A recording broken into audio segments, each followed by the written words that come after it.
The average boomer has very, very limited savings if you set aside pensions and housing equity.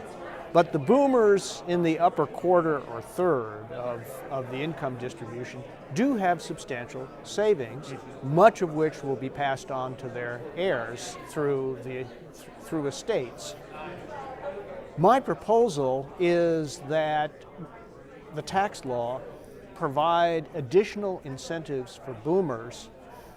to benefit entrepreneurship in the best way that they can, which is not necessarily by starting businesses themselves, but by investing in startups and in early stage venture capital. And if the current state of the estate tax is defective in my view, but accepting the fact that it is what it is, I think that if we applied a 20% tax rate to long-term investments in startups and venture capital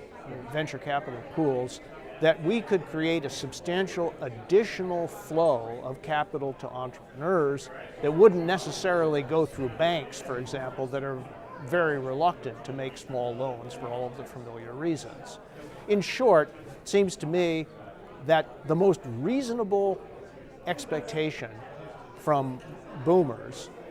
if we want to get them into the picture as part of the solution to the decline of entrepreneurship and business startups, which has been well documented,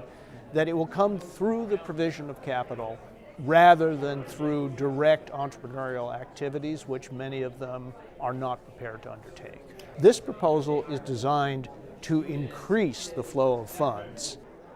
into startups and early stage businesses, because there's a lot of research suggesting that it's the newest firms that are responsible for the bulk of the new